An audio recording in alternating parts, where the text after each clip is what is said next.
3 album langsung. Jadi gue seperti dijebak di dalam Kondisi gue harus jadi penyanyi solo gitu setelah itu. Jadi ternyata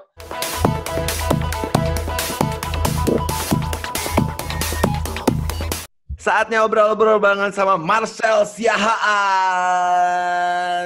saatnya obrol-obrol bareng saya, Marcel Siahaan dengan Nico Oliver. Yeay. Sel, sehat? Sehat, men. Harus, men. Harus sehat ya. Harus sehat.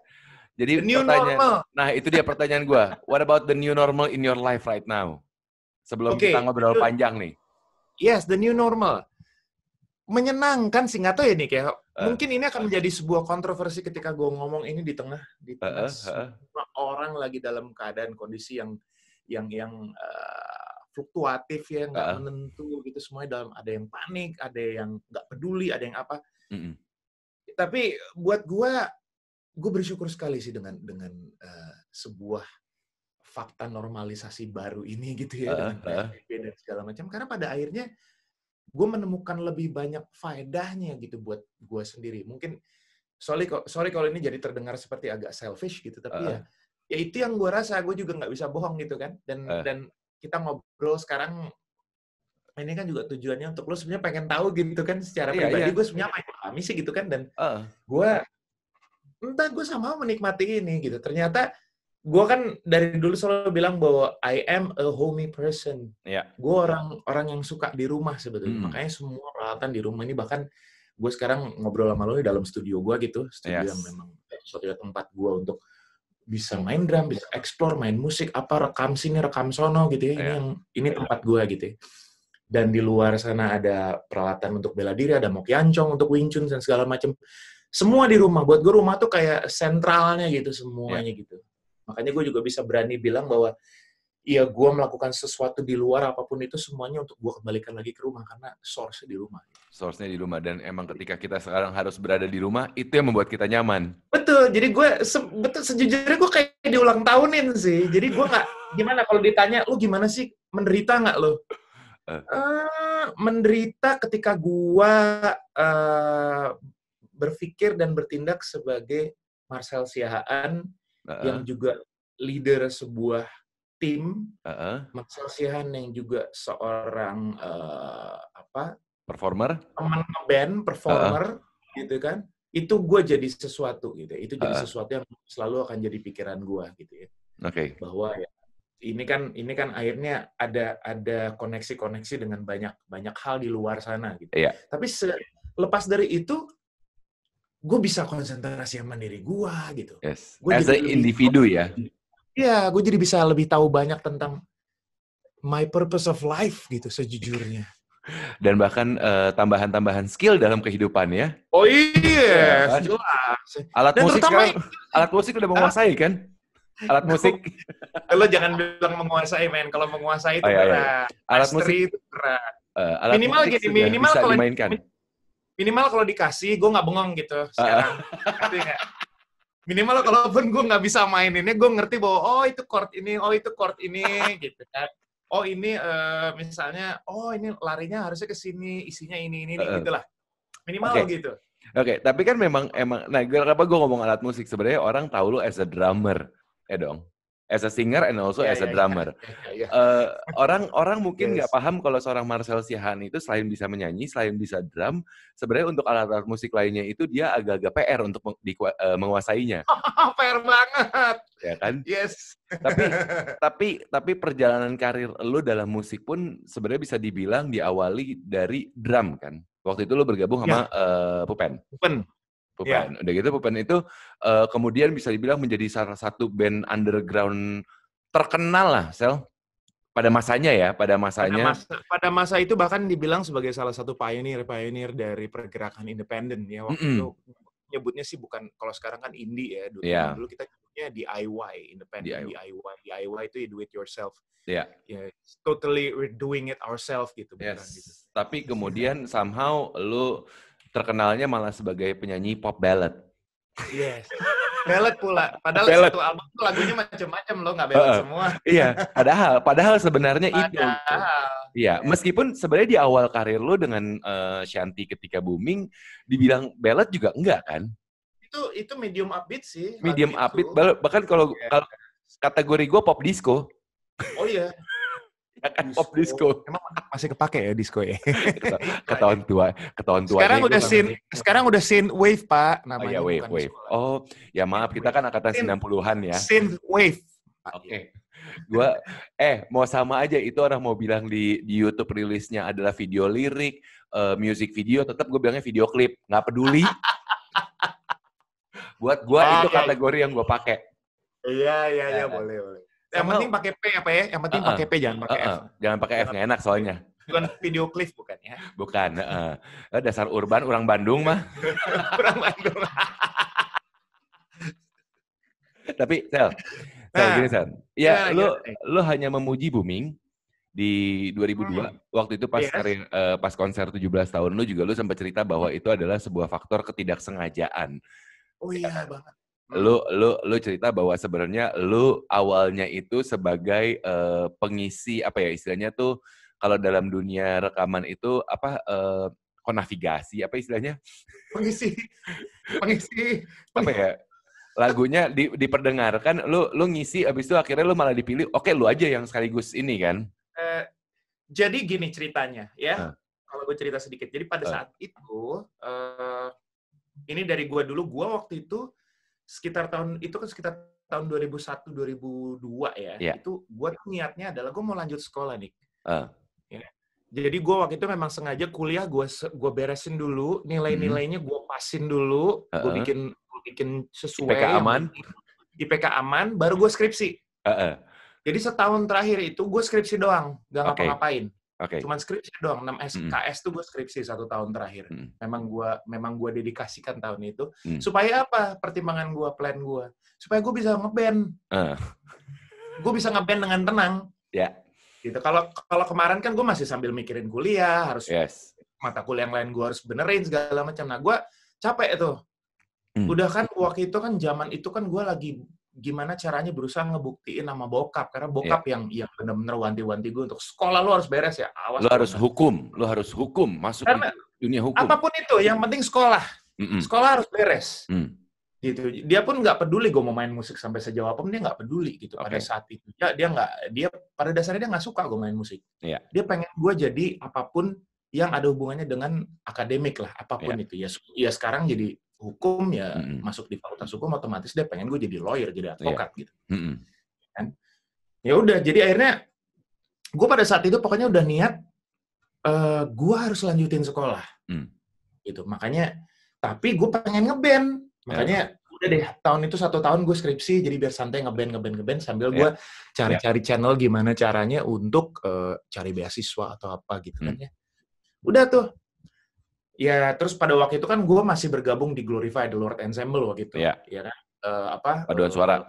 Choir yang tergabung dari banyak banget gereja dan segala macam. Terus kita pelayanan ke orang sakit, gitu ya, ke orang meninggal, ke gereja-gereja yang membutuhkan pertolongan dan segala macam. Intinya melakukan pekerjaan-pekerjaan baik ya. Gitu. Iya, sosial lah ya waktu itu ya. Iya, sosial. Tiba-tiba ya itu, gue kan punya pertemanan di situ, ada Michael Hutagalung, yang pernah duet sama Mary Beth dulu. Itu sobat gue, dan gue kalau nggak ada dia sih ya nggak jadi gue sekarang lah. Yang rumahnya masih di Menteng ya? Sekarang ya.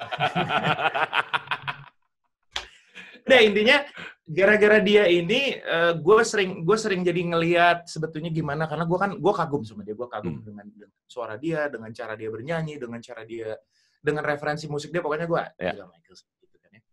Nah dari sana lah gitu kan, kemudian akhirnya opportunity mulai terbuka. Salah satunya adalah pada saat itu gue dekat dengan adiknya Meli, Guslo, satu kampus, gitu kan, satu kampus, adik angkatan gue. Dia waktu itu bilang, Sel, si Meli mau cari ini teman duet. Buat siapa? Buat Shanti. Hah? Iya, mau coba audisi nggak lo? Hah? Aduh, mana ya? Iya, gara-garanya itu kan, gue kan waktu itu ngeliat lo nyanyi di kampus, terus gue iseng ngomong sama Temeli, kata Temeli, ya udah cobain aja, gitu, gitu, serius. Oh, gitu ya. Terus gue yang bengong-bengong gitu kan, aneh kan, ya udah gimana sih prosesnya? Ya udah lo paling bikin demo aja gitu. Oke. gue nggak nge tuh, belum terregister di kepala gue, tapi gue jalanin gitu. Ya udah gue bikin demo karena ada satu excitement juga gitu, maksudnya ada satu excitement yang wah ini kayaknya lucu juga gitu ya. Tapi gue nggak ngarep, cuman gue excited karena pada saat itu kan gue lagi segut-segutnya sering nyanyi bareng, ya kan? Pelayanan. Terus udah gitu kita ada istilahnya, ada setiap hari Jumat gitu, malam Jumat, setahu gue malam Jumat atau Jumat malam gitu ya. Kita selalu ngumpul, terus nyanyi-nyanyi bareng. Nyanyi-nyanyi bareng aja. Pokoknya lagu-lagu black music, apa segala macam, pokoknya kita sering lah nyanyi-nyanyi gitu ya. Nah itu jadi makin semangat ketika ada ini kan, gitu. Ada kesempatan ini. Nah, akhirnya gue dibantu sama Michael Tagalung, bikin demo lah, waktu itu bawain apa, Back at One, terus bawain Whenever, Wherever, Whatever. Whenever, wherever, whatever. Si Maxwell ya. Itu jadilah itu demo gitu. Jadilah itu demo. Ya udahlah gue kasih. Nah pada saat itu gue juga mendengar bahwa pada saat itu Shanty dari album pertama album keduanya cukup jauh tuh jaraknya, ada setahun kira-kira gitu. Nah itu mereka mau bikin jembatan dulu. Ya, jadi project ini adalah sebetulnya jembatannya Shanty untuk album kedua dia, Persembahan dari Hati. Jadi gimana caranya bikin supaya si jembatan ini nggak terlalu lama. Jadi ada di tengah tuh ada pergerakan dulu baru ke album kedua. Ada single keluar lah ya istilahnya. Yes, gitu. Jadi gue bilang, oh project ini, gue bilang gitu. Terus udah gitu, gue juga dikasih tahu lagi bahwa bukan dikasih tahu sih, gue lebih ke selentingan lah gitu. Karena gue juga kan ngorek-ngorek pengen tahu gitu. Ternyata dia juga sebenarnya diniatin untuk mau diduetin sama either Arman Maulana, Kang Arman, atau Kang Andi Rif. Jadi mau dibikinin single rock karena album yang kedua ini agak mulai ada distorsi lah gitu kan ya. Jadi mau bikin agak biar sedikit rockish gitu. Oh gue bilang, wah susah saingan. Sama Kang Arman sama Kang Andi, udahlah gue langsung level of expectation gue turunin rendah banget. Jadi pokoknya gue jalanin ini gitu kan, karena gue udah kadung kejebur istilahnya gitu kan, udah kagok asong muncak Sunda makanya kagok dagen gitu. Akhirnya gue jalanin aja gitu. Ya udah gue jalanin tanpa ekspektasi apapun gitu. Gue nggak mau ketinggian harapan dan segala macam. Udah sikat aja, kirim demo. Tiba-tiba mungkin gara-gara denger suara gue kali ya, lumayan juga nih gitu. Lumayan nih kayaknya. Daripada kita bingung nungguin bikin single baru yang perlu waktu juga, udahlah lagu lama aja gitu, lagu lamanya Shanty kita bikin versi duet. Akhirnya dibikinlah versi duet gitu. Itu kan akhirnya sambil audisi. Udah take segala macam waktu itu sama Irfnat di directnya di Musika. Irfnat. Ya. Terus di luar tiba-tiba udah ada Mas Ciko Hindarto, waktu itu NR-nya masih Ciko Hindarto, tanda tangan kontrak udah beres segala macam. Nggak berapa lama gue juga disodorin kontrak juga bahwa gue udah disiapin untuk album 3 album. 3 album langsung. Jadi gue seperti dijebak di dalam kondisi gue harus jadi penyanyi solo gitu setelah itu. Jadi ternyata pada saat itu Warner lagi cari penyanyi solo cowok. Mereka nggak ada lagi penyanyi solo cowok saat itu. Mereka dicarilah gitu. Karena memang harus diakui pada zaman dulu itu label itu agak sedikit berbeda konsepnya dengan yang sekarang terjadi sebenarnya, Cel ya. Setiap label itu harus punya artis lokal dagangannya lah, dan tanda kutip setiap lini itu harus ada. Ya kan? Nah, dan kayak ada certain era gitu kan, ada beberapa era. Nah, ini eranya cewek, ini eranya cowok, ini eranya apa gitu. Anyway, gue sedikit mau ngasih tahu, kalau tadi lu sempat nyebut nama Irfnat. Kalau buat yang nonton dan nggak tahu siapa Irfnat. Irfnat, sorry ya. Irfnat itu adalah salah satu mantan personilnya ME. Iya. Tapi Mirza Nata Diningrat. Nata Diningrat. Tapi dia itu adalah bisa dibilang vocal director sekarang ya. Dan dulu juga sebetulnya salah satu karirnya di ME ya. Salah satu. Iya, sampai sekarang jadi kayak vocal director salah satu yang paling diminati karena paling dicari oleh banyak orang. Gila. Gitu. Udah gitu dengan Banyolan ya. Anyway. Udah lama gak ketemu Irfnat, ntar kapan-kapan mesti nyari Irfnat nih. Anyway, nah tapi kemudian kan lu berjalan. Lo berjalan dengan album solo lo, 3 album yang bisa dibilang sebenarnya lagu-lagunya berisikan, ya udah akhirnya lo kecemplung di lagu-lagu yang dipromosikan, diperjualkan itu adalah lagu-lagu ballad. Lagu ballad, ya. Ya kan, orang tahu-tahu lu dengan lagu-lagu yang tiba-tiba semusim, Firasat, gitu kan. Intinya gue terstigmatisasi dengan lagu-lagu ballad dan akhirnya mengharuskan gue jadi punya image gue penyanyi ballad. Gitu. Iya, gitu. Penyanyi mellow istilahnya yang salah. Penyanyi mellow yang kayaknya bawaannya tuh kalau denger lagu lu tuh menyayat-nyayat hati, siap-siap garuk-garuk aspal. Pokoknya intinya langsung dihubungkan dengan kejantanan lah kan, banyak yang tanya. Masa mantan drummer Pupen jadi mendadak nyanyinya nggak jantan gini. Kejantanan itu cuma bisa dibuktikan di 2 tempat. Di ranjang. Di ranjang, kalau kita berhadapan dengan lawan jenis, dan di ring tinju. Nah, sekarang bukan ring tinju, Pak. Sekarang bukan ring tinju, Pak. Di MMA ya? MMA sekarang soalnya. Yang lagi tren. Kalau zaman dulu kita hari Minggu nonton tinju emang pagi. Oh iya. Ketahuan angkatan. Nggak, soalnya bokap gue masih sih nonton tinju Minggu pagi nih. Sekarang lagi nonton nih. Tapi somehow dengan perjalanan karir lu bisa dibilang dari, kalau sebagai penyanyi ya, orang kenal lu sebagai penyanyi itu kan dari 2002, professionally. 2002 lah, kurang lebih 2002, 2003. Iya. Pas, betul. Tapi perjalanan karir lu itu sangat amat fluktuatif kalau gue bilang dari sisi musikalitas. Kenapa gue bilang gitu? Karena akhirnya lu berusaha untuk keluar dari comfort zone lu sebagai stigma penyanyi pria mellow, ya kan? Iya. Lu dari lagu-lagu mellow tiba-tiba lu keluarin kayak misalnya yang lo keluarin, gue bilangnya single, orang sekarang pahamnya single tuh cuma 1 doang ya, bukan dalam album ya. Kalau zaman dulu single itu kan masih dalam 1 album kan sebenarnya kan. Iya. Tapi single aja nggak apa-apa. Ya, itu masih relevan. Lo ngeluarin single, hit singlenya Candu Asmara, tiba-tiba lo keluarin. Ya kan. Ya. Habis itu lo kemarin terakhir pun juga lo kayak bikin lagu-lagu jazz version. Ya kan. Terus ada 1 album cover juga. 1 album cover nyanyiin lagu-lagu orang gitu kan. Ya. Itu buat gue nggak masalah, itu adalah bentuk eksplorasi lu sebagai musisi, sebagai penyanyi. Ya dong. Kemampuan kapasitas vokal lu seperti itu. Anyway, I love the jazz. I love so much. Album jazz gue suka banget. Ya, mungkin karena anak jazz aja kita dengerin ya. Azeh.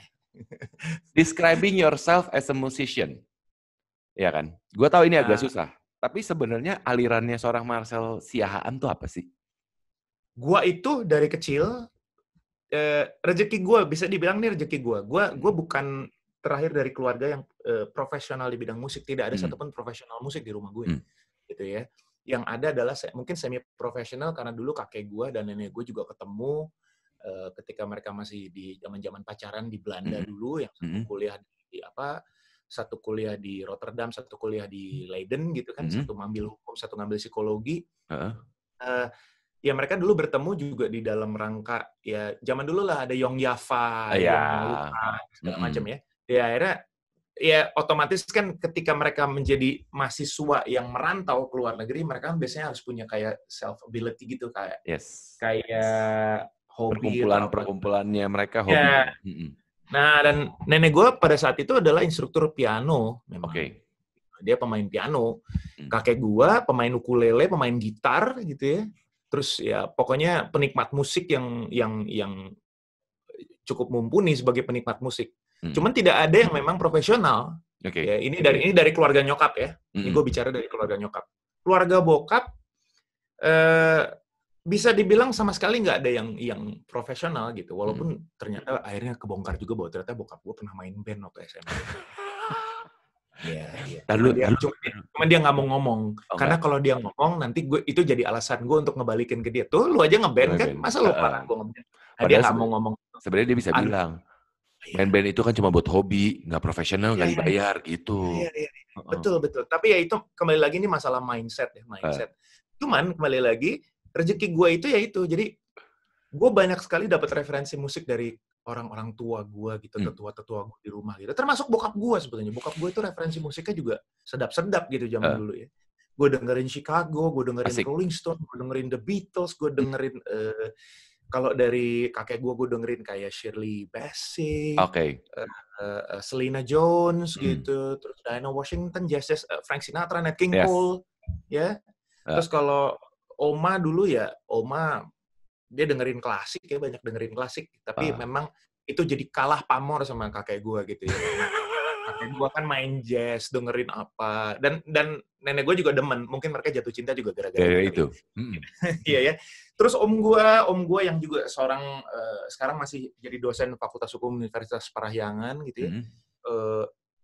Seorang doktor ahli kontrak gitu ya. Tapi dia juga seorang penikmat musik yang apa, keren referensinya gitu. Gue dengerin art rock, gue dengerin progresif itu dari dia. Jadi dengerin kayak ELP, zaman dulu ELP, Emerson, Lake and Palmer. Terus dengerin Jethro Tull, dengerin Yes, dengerin Genesis. Itu dari dia. Peter Gabriel. Belum kakak-kakak gue nih, kakak cewek gue, abang gue, semuanya dengerinnya kayak, abang gue kan dengerin hair metal lah, 80-an ya. Dia semua tuh, Ronnie James Dio lah, terus Rainbow lah, gitu kan. Terus dijembatani sama om gue lagi, dikasih denger Black Sabbath, dikasih dengerin lagi Led Zeppelin, Grand Funk Railroad, segala macam ya. Nah kalau kakak gue yang cewek, itu yang benar-benar udah new wave dan adult contemporary. Dulu ada istilah adult contemporary. Adult contemporary. Adult contemporary itu yang gabungan antara ada fusionnya, ada black musicnya, ada soulnya, ada popnya. Brand New Heavies ya?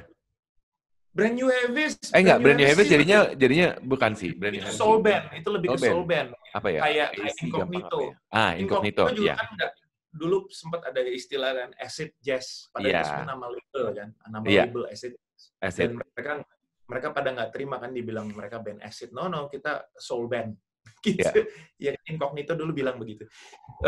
Intinya adalah referensi-referensi ini kemudian membuat gue jadi banyak dengar, banyak suka, walaupun pada akhirnya ada beberapa yang mengerucut gitu. Ya, nah mengerucutnya kalau gue sebagai penyanyi entah kenapa gue memang mengerucut ke adult contemporary. Ya, suara-suara Luther Vandross, ya, terus suara-suaranya George Michael misalnya. Terus suara-suaranya ya kalau di era gue sih Brian McKnight misalnya. Maxwell. Itu kan tapi Brian McKnight black music jatuhnya kan. Tapi nah dulu tuh memang jadi rancu ya. Karena gini, kalau lo mengkategorikan sebagai R&B, R&B pada saat itu tuh larinya nggak ke situ gitu. Larinya Cisco. Iya. Kalau pop R&B mungkin bisa ya kayak Babyface. Babyface juga kan dia bikin clan sendiri dengan Anthony Rate kan. Jadi dia punya LaFace, itu perusahaan LaFace, ada Seven, ada Karen White, ada banyak deh. Itu kan dia punya clan sendiri. Tapi satu sisi ada juga clan-clan Inggris gitu. British musician yang juga bikin clan R&B-nya sendiri, kayak Maxwell misalnya. Maxwell itu album pertama produsernya orang Inggris. Betul. Stuart Matthew gitu. Stuart Matthew itu produsernya Sade. Yes. Nah Sade juga beda lagi. Makanya lo bisa lihat musiknya kan soul-nya lain gitu. Kayak musiknya lebih ke kayak lo dengerin Seal, itu kan juga soul, British soul kan. British soul, Zaman dulu ada Terence Trent D'Arby. Terence Trent D'Arby gue dengerin gitu. Itu dari kakak ke cewek gue semua tuh. Gitu. Ya, George Duke, yes. George Duke. Terus ya udah gitu ya band-band kayak Kool and the Gang. Otomatis lah. Terus Earth, Wind and Fire gitu. Nah, kalau abang gue tuh dengerin yang abang gue tuh kayak dia lebih yang lebih yang nakal gitu dengeran itu. The Cure gitu ya, yang seru-seru lah gitu ya. Nah, dari situ akhirnya mengerucut ke sana gitu kalau gue nyanyi adult contemporary. Nah, kalau gue main drum itu karena gue terinspirasi oleh rock dari abang gue nih. Abang gue tuh dulu dengerin Kiss. Gue ngefans banget sama Kiss. Kiss itu karena apa? Dan gue dulu ngefansnya bukan gara-gara make up-nya. Gila, mereka tuh totalitas banget. Padahal katanya kan mereka make up itu karena mereka minder sama muka mereka sendiri. Yes, betul. So, bikin itu. Gitu kan. Dan gue dulu tuh jatuh cinta sebetulnya sama siapa? Sama Gene Simmons. The Bass, The Demon. Iya. Dan itu juga salah satu yang membuat gue sempat terpikir untuk apakah gue main bass aja ya. Gitu. Karena buat gue dulu gue tuh pengen sebetulnya main gitar. ya kan, lihat Eddie Van Halen, ya kan, lihat Van Halen, terus lihat siapa lagi, Adrian Vandenberg gitu, lihat Steve Vai, zaman dulu gitu, lihat Jim Blackmore, lihat Jimmy Page gitu. Cuman lahan itu udah diambil sama kakak gue yang cowok, ya kan, dan biasalah typical ego siblings gitu yang gue nggak mau ngambil masa gue, sorry gitu. Terus ya sempatlah terpikir cita-cita, wah suatu saat gitu pengen nih ngeband sama kakak gue sendiri kan seru nih gitu gini. Pokoknya gitulah. Akhirnya gue sempat memilih, main bass aja deh gue deh. Main bass gitu. Cuman gue pikir lagi, bass itu pada saat itu gue tahu banget gitu kan. Keluarga gue tuh nggak terlalu suportif untuk dalam arti main musik kalau lo nggak serius gitu. Jadi lu harus benar-benar nunjukin dulu sampai certain level bahwa lu serius, baru kita bisa support lu gitu. Ini dalam hubungannya dengan beli alat lah ya. Karena alat kan mahal ya. Jadi kalau lu main-main, lu cuman modal BM doang, banyak mau, pasti kena marah lagi ntar gue gitu. Dan lu keluarin duitnya berasa soalnya. Berasa, terus lu mainnya setengah-setengah gitu kan, jaga pula. Dan gue tahu banget betapa BM-nya gue saat itu. Itu terlihat riset sekarang. Set itu mirror-nya gue sih, gitu, kelihatan. Dia tuh banyak yang mau dia kerjain, tapi ya itu gitu. Kita harus benar-benar bikin dia fokusin dia. Kembali ke gue, ya itu. Jadi memang akhirnya gue pas gue pikir-pikir, wah main gitar aja susah, apalagi main bass. Main bass kan kayaknya lebih susah, udah lebih panjang. Senarnya udah senarnya 4 lagi kan.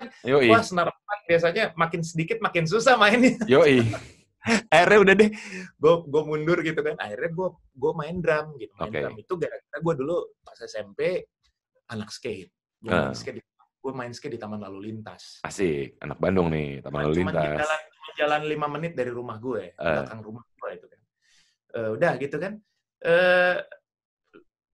Terinspirasi sama teman-teman gue yang ada yang baru bawa referensi dari mana, terus ada anak-anak skate juga yang memang sebagian tinggal di Jakarta, mereka bawa referensi gitu kan, musik-musik. Zaman dulu tuh lagi musimnya dengerin ini apa? Jesus Jones ya. Terus IMF. Yes. Ya, terus The Cure juga pada saat itu lagi mulai naik. Baru ngeluarin album lagi kan, Cure yang Wish itu. Green Days belum ya? Green Days ya? Green Day belum. Green Day belum ya? Green Day belum. Green Day itu baru di 90-an akhir kan? Ya, 96, 95, 96. Itu kan awal-awal. Terus udah gitu juga mulai keluar soul yang baru-baru, yaitu Maxwell, ya kan? Itu baru keluar Maxwell. Terus ini siapa tuh?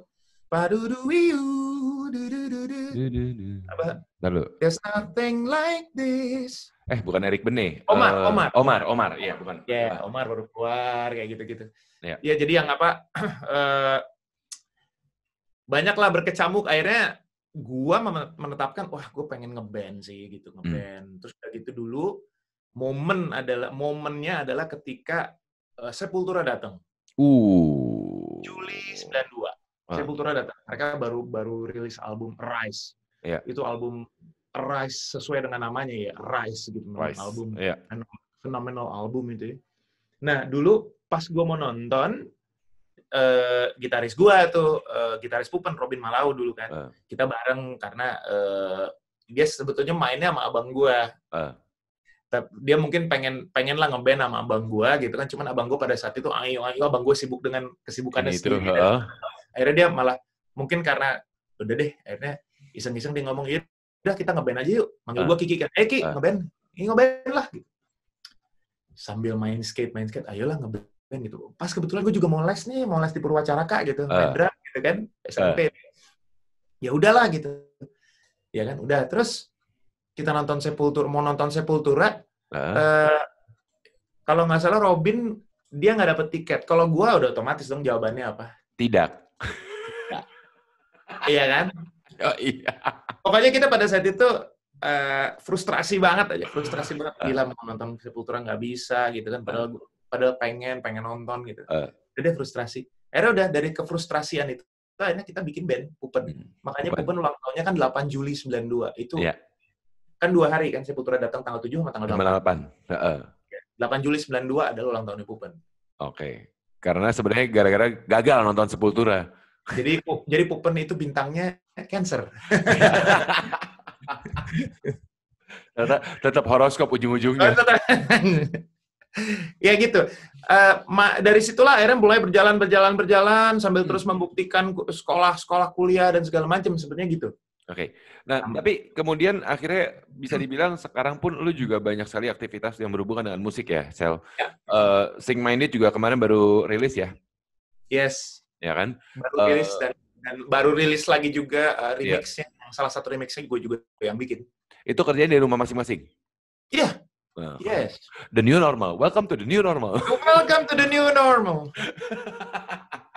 Jadi artinya kalau gue klasifikasi, gue nggak bisa bilang lo genre apa, tapi lo adalah seorang musisi. Udah itu aja ya. Udah lebih baik begitu, itu lebih aman buat gue. Sama kayak dulu pas awal-awal ketika rambut gue masih ribu. Iya. Semua orang mengidentikan gue, bahkan teman-teman gue di Malaysians, di Malaysia, Malaysians musicians atau media mengidentikan gue dengan Indonesian Maxwell. Indonesian Maxwell, karena ya Maxwell kan Indonesia begitu. Iya, tapi karena rambut. Iya. Bukan karena nyanyi. Gila, Maxwell keren banget, Pak. Gila, gue disamain sama Maxwell sih. Aduh. Edan. Intinya genre gue apa ya? Ya, pokoknya lihat dari apa yang gue hasilin aja. Akhirnya memang ya, paling tepat memang musisi gitu. Musisi, karena lu tidak mau berbatas pada satu barikade tertentu lah intinya. Biarkanlah mengeksplorasi terus ya. Dulu juga gitu kan. Wah, Mas Marcel nih sebagai penyanyi soul R&B. Aduh, nyanyi pop aja. Penyanyi pop boleh nggak? Lebih gampang. Alasannya kenapa Mas kok lebih senang dibilang penyanyi pop? Ya supaya nanti kalau saya mau eksplor ke elektronik, saya mau eksplor kemana, saya masih ada garis pop. Jangan sampai nanti tiba-tiba saya mengklaim diri saya penyanyi R&B tiba-tiba nyanyi dangdut. Tiba-tiba saya nyanyi Oasis gitu kan. Ya kan? Jadi ntar jadi aneh gitu. Nyanyi lagunya siapa gitu, nyanyi lagunya misalnya covernya misalnya Depeche Mode gitu kan. Jadi orang nanti jadi bertanya-tanya ini sebenarnya apa sih gitu kan. Tapi kalau musisi saya penyanyi pop aja. Penyanyi pop aja. Gitu ya. Nggak apa-apa ya pop. Karena pop itu kan banyak luas ya. Jadi lo ketika lo mau mengembangkan apapun, yang penting pop ya kan. Pop itu adalah populer. Iya, mendingan diperluas aja dan enakan berada di status quo itu tuh enak tuh. Iya. Status quo. Saya penyanyi pop, kenapa? Tiba-tiba lo ngeluarin versi rock gitu kan. Ya udah pop rock jadinya. Pop rock. Lo versi dangdut, pop dangdut ya kan. Udah gitu aja udah. Jazz pop jazz, udah paling gampang. Iya, aman. Ya, oke. Tapi kemudian gini loh, perjalanan karir lu pun sebagai musisi sebenarnya tidak berhenti hanya di musik doang. People knows lu as a musician. Yes, indeed gitu kan. People knows you as a performer actually. Karena memang pekerjaan paling gampang dikenal oleh banyak orang adalah as a performer. Yeah. Tapi somehow ternyata banyak nih pekerjaan-pekerjaan lain yang lu jalankan. Yeah. As simple as bahkan lu mencoba acting, lu main film juga. Yeah. Lu FTV sempet sinetron kalau nggak salah pernah ya waktu itu ya? Yes. Pernah. 13 episode. Dan lu sekarang pun juga setahu gua berada di belakang layar as a producer juga. Iya. Ya kan? Yeah. Yang mana yang paling lu nikmati? Bahkan martial arts sempat jadi atlet kan waktu itu kan? Sempat hampir jadi atlet. Hampir jadi atlet juga kan? Iya kan? Atlet seri segala dulu waktu SMA. Iya kan? Yang mana yang lu nikmatin? Gini, ternyata setelah menjalani ini bertahun-tahun, gua ya dengan tentunya dengan risiko dibilang aji mumpung, coba-coba dan segala macam. Tapi pada akhirnya kan itu semua adalah amunisi-amunisi yang gue perlukan untuk gimana membangun diri gue secara utuh, secara penuh, masa kerennya secara paripurna. Asik. Bilang kali apa paripurna? Keren ya. Keren ya. Rapat kali paripurna. Pak, jangan pancing apa. Kamu klasik bercandanya. Intinya gue senang bahwa perjalanan itu akhirnya membuat gue jadi bisa lebih fokus pada apa yang gue jalanin. Contohnya apa? Acting. Ya mungkin buat orang, actingnya Marcel nggak seberapa lah, dia juga main filmnya juga sedikit gini. Tapi buat gue itu menjadi satu amunisi penting untuk apa? Ketika gue misalnya mengeksplorasi musik gue, karena gue jadi punya pemahaman kalau bikin musik terutama ketika bikin di Sick Minded gitu ya, dan juga memang ya ini menjadi jadi jelas gitu sinkron dengan ya dalam Sick Minded itu ada Rudi Sudjarwo gitu, seorang produser film, dan juga Odi Octaviadi. Odi Octaviadi juga seorang yang menurut gue visinya sangat visualisasi gitu ya. Dia juga punya visualisasi. Jadi ketika kita bikin musik pun kita sudah perspektifnya selalu visual. Diajakin Star Wars sama Odi. Iya. Jadi Mandalorian. Intinya ini menjadi sesuatu yang nggak bisa dirasain orang-orang. Intinya buat gue ini jadi satu modal yang kuat sekali untuk gue bisa menilai, oh ini musik ini enak, ya, tapi ini bagus tapi cepat lewat. Ini oke, tapi visualisasinya kita harus bisa bikin gimana caranya supaya jangan sampai lagunya jadi kerdil. Kadang-kadang ada kan video klip tertentu yang menurut gua jadi malah mengkerdilkan lagunya. Lagunya tuh kalau kita dengerin bisa eksplorasi kemana-mana, tapi gara-gara video klipnya jadi dimatiin di situ. Stuck jadinya nggak bisa kemana-mana. Kayak gitu-gitu. Buat gua, karena pada akhirnya nyanyi juga seperti acting. Gitu. Ketika lo rekaman, recording tuh kerasa banget. Lo bisa menyampaikan pesan. Kalau lu cuman hanya konsentrasi pada teknik, ya udah gitu. Feel-nya tetap harus dapat. Feel gitu, dan live juga berasa ketika lu live gitu ya. Orang karena ketika lu bisa menyampaikan message itu benar-benar dengan kemampuan lu berakting, kemampuan lu mencurahkan your whole body, your whole self gitu ketika lu bernyanyi, orang nggak lagi lihat nyanyinya kok fals ya gitu. Wah kok nyanyinya out of tempo ya gitu. Orang nggak peduli gitu. Yang kerasa adalah gila gue lemes nih denger dia ngomong atau denger dia nyanyi gitu kan. Itu yang diharapin gitu sebetulnya. Betul. Nah gue menuju ke sana fokus gue sebetulnya ketika sebagai performer, walaupun gue sadar at the same time juga gue sadar bahwa Marcel Siahaan itu punya banyak sekali kelemahan, punya handicap gitu. Yang mungkin lo juga tahu, Nick, gitu. Ketika gue nyanyi kelemahan gue, apa kelemahanku. Dan gue selalu sadar itu dan berusaha untuk selain mencari solusinya bagaimana, gue juga berusaha memaintain apa yang sudah ada, yang selama ini dibilang bagus, itu gue maintain terus dengan apa? Latihan. Iya, betul. Gak berhenti latihan, nggak boleh berhenti latihan sampai gue mati. Gitu. Gue harus latihan terus. Itu yang gue alamin sebetulnya. Ya pada dasarnya setiap orang pasti punya kelebihan, punya kekurangan. Bagaimana kita menonjolkan kelebihan kita, bagaimana kita meminimalisir kekurangan kita. At least ya latihan dan segala apa kan. Konsepnya itu. As a performer ya mau nggak mau itu yang harus di-build selama ini. Gitu. Dan mentality itu mentalnya yang harus di-build.